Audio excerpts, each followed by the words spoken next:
Se você é um cristão já faz algum tempo, você já deve ter notado a quantidade de assuntos da nossa fé que são difíceis de compreender e desafiam o intelecto humano.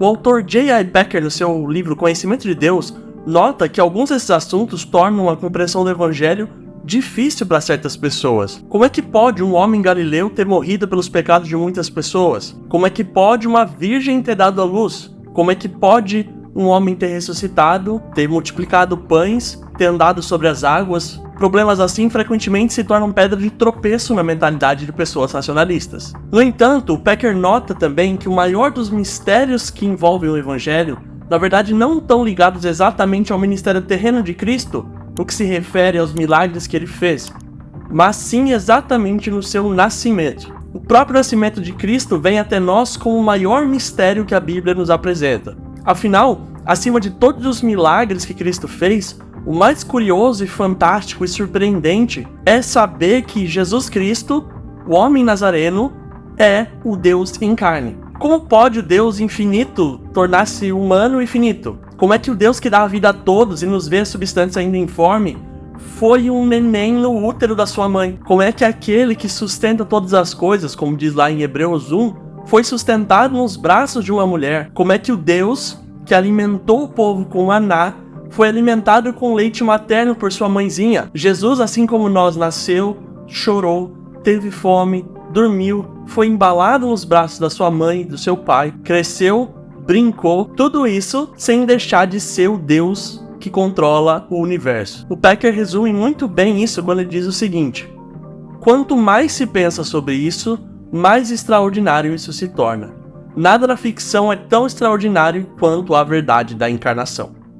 Apesar de todo esse deslumbre com a maravilha da verdade da encarnação, isso não impediu o cristianismo ao longo dos séculos de afirmar essa verdade como uma verdade central na doutrina cristã. Além do testemunho claro da Escritura que nós vamos ver numa outra oportunidade, esse fato tem sido afirmado pelos cristãos ao longo dos séculos, desde o começo da igreja neotestamentária até o nosso tempo. Um dos testemunhos mais antigos extra-bíblicos sobre a encarnação vem um teólogo chamado Justino Mártir. Justino nasceu por volta do ano 100, mais ou menos, muito próximo do falecimento de João, o último apóstolo. Mais ou menos lá pelo ano 150, Justino Mártir escreveu uma obra endereçada ao imperador e aos seus filhos, defendendo a fé cristã. Nessa obra, ele fala o seguinte sobre a encarnação: as palavras citadas são suficientes para demonstrar que Jesus Cristo é filho e embaixador de Deus, e antes era verbo, que apareceu algumas vezes em forma de fogo, outras em imagem incorpórea,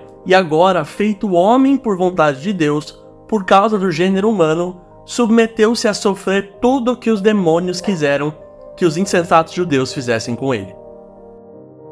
Ou seja, aqui Justino Mártir, muito próximo do tempo de composição do Novo Testamento, está falando sobre a segunda pessoa da Trindade, o Verbo, dizendo que era essa pessoa que aparecia no Antigo Testamento, na forma visível, mas sem corpo, como por exemplo a sarça ardente, e dizendo que essa mesma segunda pessoa da Trindade se encarnou em Cristo Jesus. Esse mesmo Verbo foi feito homem segundo a vontade de Deus e sofreu tudo como homem.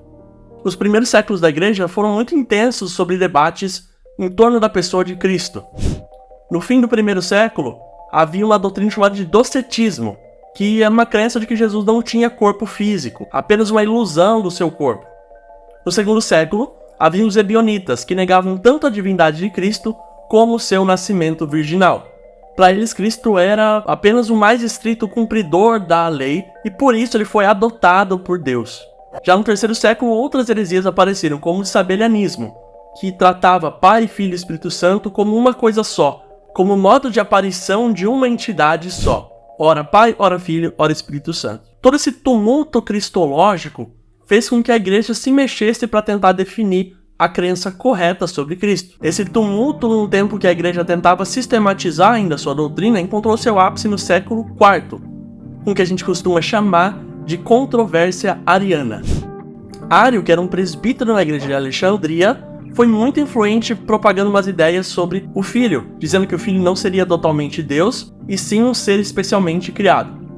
O Berkhoff nos explica sobre o pensamento de Ário o seguinte: ele diz que o Logos teria sido criado do nada, antes de haver mundo, razão exata pela qual ele não seria eterno, e nem teria a essência divina. Tendo sido o maior e o primeiro de todos os seres criados, teria sido trazido à existência para que, por meio dele, fosse criado o mundo. Então, em contraponto com essa heresia, houve uma grande reunião de líderes cristãos, um concílio que decidiu condenar esse pensamento como uma heresia. Nós não vamos entrar nos detalhes, nos pormenores desse concílio, mas foi a partir do trabalho desses irmãos que nós temos o que é talvez a declaração mais importante sobre a Trindade historicamente, o credo niceno-constantinopolitano. E esse credo também afirma o mistério do Deus homem. Ele diz o seguinte: cremos em um Senhor Jesus Cristo, o unigênito Filho de Deus, gerado pelo Pai antes de todos os séculos, Deus de Deus, luz da luz, verdadeiro Deus de verdadeiro Deus, gerado, não feito, de uma só substância com o Pai, pelo qual todas as coisas foram feitas. Aquele que por nós, homens, e por nossa salvação, desceu dos céus, foi feito carne pelo Espírito Santo da Virgem Maria, e foi feito homem. E foi crucificado por nós sob o poder de Pôncio Pilatos. Ele padeceu e foi sepultado, e no terceiro dia ressuscitou, conforme as Escrituras.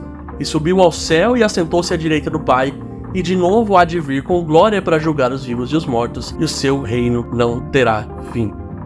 Então, a partir daí, essa formulação se manteve mais ou menos intacta. Um pouco mais tarde, no intuito de continuar combatendo heresias cristológicas, houve um novo concílio, agora em Calcedônia, no ano 451. Esse concílio publicou uma declaração de fé, na qual nós lemos: Nosso Senhor Jesus Cristo, perfeito em sua divindade, perfeito em humanidade, verdadeiro Deus e verdadeiro homem, gerado pelo Pai antes dos séculos, segundo a divindade, e, nestes últimos tempos, por nós e nossa salvação, engendrado na Virgem Maria e Mãe de Deus, segundo a humanidade. A partir daí, com essas heresias relativamente bem resolvidas, nos séculos seguintes a cristologia se manteve estável no que tange as duas naturezas de Cristo, enquanto outros assuntos ganharam palco das discussões. Por isso, os reformadores do século XVI e os movimentos confessionais do século XVII tomaram toda essa bagagem de quase um milênio de formulações cristológicas como verdade e abraçaram inteiramente a cristologia ortodoxa, abraçando essa doutrina como uma verdade integral da fé cristã. Vamos ver alguns exemplos. Lutero, por exemplo, quando ele está explicando o credo apostólico, ele diz o seguinte: creio que Jesus Cristo, verdadeiro Deus, gerado do Pai desde a eternidade, e também verdadeiro homem, nascido da Virgem Maria, é meu Senhor. O Catecismo de Heidelberg, adotado pelas igrejas reformadas continentais, fala disso na sua pergunta 18. Mas quem é esse mediador, que ao mesmo tempo é verdadeiro Deus e verdadeiro homem, e homem justo? Resposta: Nosso Senhor Jesus Cristo, que nos foi dado para completa salvação e justiça. A Confissão de Westminster também trata isso lá no seu capítulo 8, parágrafo 2. Porém, a explicação mais concisa disso se encontra no Catecismo Maior de Westminster. Pergunta 37. Sendo Cristo o Filho de Deus, como se fez homem? Cristo, o Filho de Deus, fez-se homem tomando para si um verdadeiro corpo e uma alma racional, sendo concebido pelo poder do Espírito Santo no ventre da Virgem Maria, da sua substância e nascido dela, mas sem pecado. No século XXI, graças a Deus, esse ponto é relativamente pacífico entre a maioria das denominações atuais. Muito provavelmente, se você for numa igreja reformada, uma igreja batista mais tradicional, uma igreja pentecostal, você vai encontrar mais ou menos o mesmo ensino sobre a pessoa de Cristo, que Cristo é verdadeiro homem e verdadeiro Deus. Além dos hinos antigos, hoje ainda temos o benefício de várias músicas boas afirmando essa verdade da encarnação, como essa aqui. O Rei dos Reis, vestido em glória, homem se fez por nós. O grande Deus do alto céu desceu para nos resgatar. Encarnação do próprio Deus, Cristo Jesus veio ao mundo. Pra redenção nos escolheu, somos seu povo. Numa próxima oportunidade, nós veremos as bases da Escritura para a doutrina da encarnação. Como isso foi predito no Antigo Testamento e como isso veio a acontecer no Novo Testamento. Até lá, medite nessa maravilhosa verdade. O próprio Deus veio dos céus, se tornou homem, carne e sangue como nós. Nasceu, cresceu, morreu como nós. Tudo isso sem sequer um instante deixar de ser Deus. Teve sono como nós, teve fome como nós, em tudo foi tentado como nós, mas o próprio Deus do universo decidiu se fazer como nós. E essa é a nossa alegria e nossa esperança, saber que Jesus Cristo é verdadeiro Deus e verdadeiro homem, e ele já está sentado à direita de Deus nos céus. E sendo homem, estando nos céus, temos a garantia segura de que ele voltará para nos buscar e levar para si como parte do seu corpo. Sendo dono de tudo, Deus se esvaziou e se fez pobre para que nós, pobres, fôssemos feitos ricos em Cristo. Graças a Deus pela encarnação de Jesus. Deus abençoe e até a próxima.